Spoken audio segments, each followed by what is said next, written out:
Tic Tac করবা কোরআন দিয়ে করো, টিকটাক করবা রাসূলের হাদিস দিয়ে করো। তোমাদের চেয়ে ভাগ্যবান আর কেউ হবে না। যেগুলো বৈশা বৈশা টিপতে থাকে এগুলোর হাটও টিপে আছে না, ঘরে বসে বসে কি করে, মোবাইল টিপে, টিভি টিপে, টিপতেই থাকে। হ্যাঁ, এরা ভালো, এদেরকে খারাপ বানিয়েছে বিগত সরকার। এদের পড়াশোনা বাদ দিয়ে এদের হাতে মোবাইল ধরিয়েছে, ঠিক কিনা? এখন কেমনে ছেলেগুলো এখানে বসে আছে বলেন তো? এই ছোট্ট ছোট্ট বাচ্চাগুলো তো এখন তো মোবাইল চায় না। এই যে ছোট ছোট বাচ্চা কত সুন্দর সুন্দর বসে আছে, এরা কর্মসূচি চায়। আরেকটা কর্মসূচি আসবে, বাংলাদেশকে যদি কেউ অস্থিতিশীল করতে চায় তোমরা আগে আসবা ইনশাআল্লাহ। এরা প্রেরণা পেয়েছে বদরের সাহাবীদের থেকে। তরফার দুই ছেলে মুআজ আর মুআওয়াজ 13 আর 11 বছর আবু জেহেলকে বদরের ময়দানে পিটায়া লাশ বানাইছে। এরা সেই তরফার বংশধর, ঠিক না ঠিক? আল্লাহ আমাদের ছেলেকে আপনি কবুল করেন। পাইকারি হারে ছেলে মেয়েরা তোমরা কোরআন শরীফ মুখস্থ করা শুরু করো, টিকটাক করবা কোরআন দিয়ে করো, টিকটাক করবা রাসূলের হাদিস দিয়ে করো। তোমাদের চেয়ে ভাগ্যবান আর কেউ হবে না।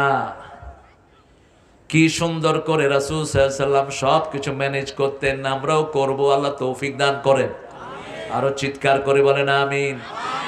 রাসূল সাল্লাল্লাহু আলাইহি ওয়াসাল্লামের 11 জন বিবি নিজের কাপড় নিজে দিতেন, আর ফাতেমাকে বলেন, ফাতেমা তুমি নিজের কাজটা নিজে করবা, আল্লাহকে ভয় করবা। কিছু জিনিস দিচ্ছি, এটা পড়লে রাতে আল্লাহ তোমার ক্লান্তি দূর করে দিবে, আর তোমার সব গুনাহ মাফ করে দিবেন কে? 1000 গোলামের চেয়ে বেশি সওয়াব হয়ে যাবে।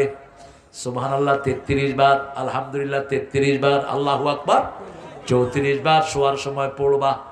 মোল্লা আলী কারি রহমতুল্লাহ আলাই, উপমহাদেশের একজন বড় হানাফি আলেম, তিনি বলছেন এই তসবিহগুলো যারা রাতে পড়ে দিনের সব ক্লান্তি তাদের দূর হয়ে যায়। আমি হামজাকে বলবো, রফিককে বলবো এটা পড়বা, তোমরা পড়ো, তবে বেশি করে পড়ো, তাহলে দেখবা ক্লান্তি দূর হয়ে যাবে, ক্লান্তি থাকবে না। বেশি করে দুধ খাও, এক্সারসাইজ করো। প্রত্যেক নবী এক্সারসাইজ করতেন। মুসা আলাইহিস সালাম এক থাপ্পড় মেরেছে, ফেরাউনের সেনাপতি শেষ। ফেরাউন না শুনা কয়টা মুসা মারছে, আর কারো হাতে এত শক্তি নেই, কারণ ফেরাউন তো ছোটকালে খাইছিল কিছু। রাসূলের হাতে কি শক্তি ছিল? রোকানা, মক্কার সবচেয়ে শক্তিশালী মানুষকে 3 বার আসাল মারছে। সৌদি আরবের সবচেয়ে শক্তিশালী যুবক কি নাম? রোকানা, 3 বার আসাল মারছে। রাহমাতাল লিল আলামিন। সেই নবীর রহমার মতো আমরা উদার হই, মুরব্বীদেরকে সম্মান করি, রাজি আছি তো? শিশুদেরকে কি করি? আদর করি।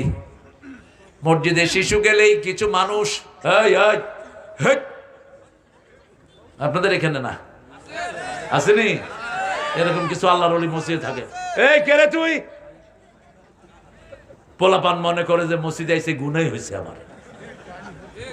অথচ রাসূল মসজিদে বাচ্চা গেলেই রাসূল বাচ্চাদেরকে আদর করতেন।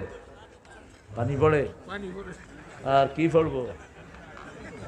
আরে পানি আপনারা কেমনে চিনছে? আরবে মরুভূমিতে হয়, জন্য পানি পড়তেছে। ওই যে ঢাকায় আর যে কত মজা, এক লোকের ঘরে পানি পড়তেছে, তাই এসে কয়, ভাই আপনার ঘর ভাড়া নিলাম, পানি পড়ে। কয় শরবত পড়বো নিয়ে? হ্যাঁ শরবত পড়বো তোমার লেগা, 1500 টাকা ভাড়া দাও, নিয়ে শরবত খালামো। ঢাকার যে কি অসাধারণ। চার ভিতরে পড়ছে মাসি, কয় এই ভাই চাতে মাসি, কয় আতি বলবো নি বেটা, 10 টাকা চা খাবি? আমাদের ঢাকার ভাইদের বুকটা এত বড়, আল্লাহ ওদেরকে সবাইকে কবুল করুক।